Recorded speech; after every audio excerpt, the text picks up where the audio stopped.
Now the question is, who is Danny Garcia going to fight since Canelo Alvarez has snatched the Amir Khan fight away from him? Danny Garcia, now that he's the WBC champion at 147 pounds, has to fight somebody ranked by the WBC in order to keep his title. Now, in the past, at 140 pounds, the WBC has been very, very, very generous to Danny Garcia in allowing him to keep his belt for so long, even fighting a Rod Salka, who they didn't even sanction the fight. I'm T-Street Controversy. This is T-Street Controversy Live. I cover every single major fight live, and now people are saying, which I feel should be the step, should be the next best step, is he should fight the winner of Kell Brook versus Kevin Bizier, or fight the winner of Sean Porter versus Keith Thurman. Now, in both of those scenarios, if he was to fight the winner of those fights, he would become, and win, he would become an undisputed champion of the world. But unless he fights any of those guys, well, let's look at the WBC rankings, and we're going to go over names that he will fight. Well, put it this way. We're going to go over the names that he can fight in a WBC sanctioned fight.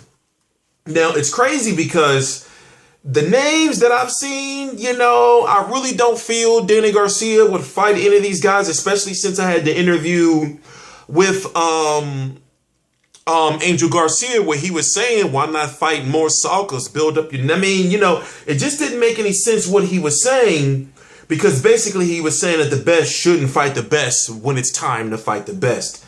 So let me look at these rankings real quick. Now, of course, we have Danny Garcia, who's the champion. Oh, by the way, the WBC has some type of tournament going on where you have the next mandatory in line, since Amir Khan is no longer available, is the winner of Lamont Peterson versus Andre Berto. But that can't happen for Danny Garcia next. Why? Because Andre Berto and Lamont Peterson haven't even started negotiations yet from what we have or have not heard. And also, this is the WBC. This is the WBC saying that these guys have to fight, not Al Heyman, who controls it. So the WBC aren't the promoters, and who knows, Andre Berto may not want to fight Lamont Peterson or vice versa. So they may think they can get a title somewhere else. But as it stands right now, it can't be Sean Porter, who's ranked next, because he's fighting Keith Thurman. It can't be Robert Guerrero, because he just beat Robert Guerrero. Another guy who it could possibly be is, now let me not butcher his name, Konstantin Ponomarev. Konstantin Ponomarev. Errol Spence, Ray Robinson, who's also in the tournament, Jesse Vargas, who's fighting Saddam Ali for the WBO, Sammy Vasquez Jr., who's also in the tournament, Carlos Mangucci of Zimbabwe, Alfonso Gomez, and Saddam Ali. Now, when you look at the other names, you know, you got Dmitry Malenko, Mahalenko. That's the guy who fought Kareem Mayfield. There's not really... No, listen, those names I just told you are names that Danny Garcia can fight in a sanctioned fight by the WBC. So in order to keep his title, he has to fight one of those guys. But as it stands right now, there's not really good names for him. And I don't know if Danny Garcia is going to fight the winner of a Sean Porter or a Keith Thurman, judging by what his closest advisor, his father, has said. So will he fight the winner of a Kell Brook versus a Bizier, which seems like a big fight for him? But when it comes to all these other fights, you know, I forgot to mention Omar Figueroa. When it comes to all these other fights I mentioned, nobody wants to see him. You know, Danny Garcia is a two-division champion right now. And Danny Garcia, despite what you may think about it or what you may like, he is a superstar. You know, headlining these cars, making $1 million a fight, $1 million+ a fight. He needs to be fighting big names.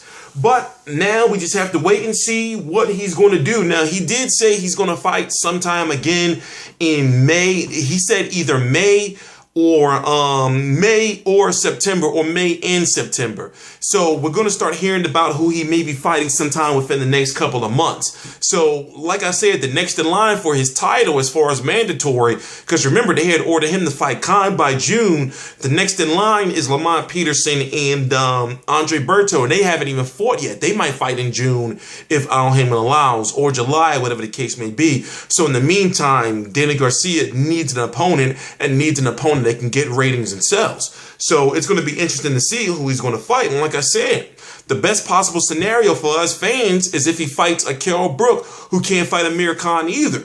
And Carol Brook is in need of a big fight.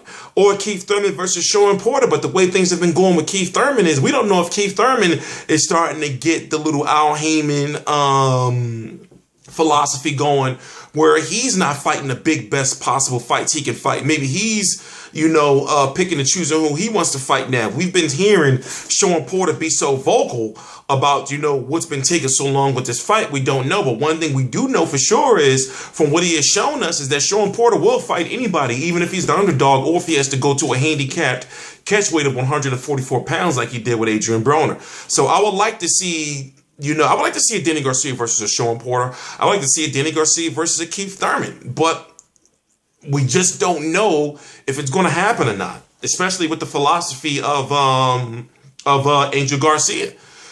I'm T Street Controversy. This is T Street Controversy Live. I cover every single major fight live. Please subscribe.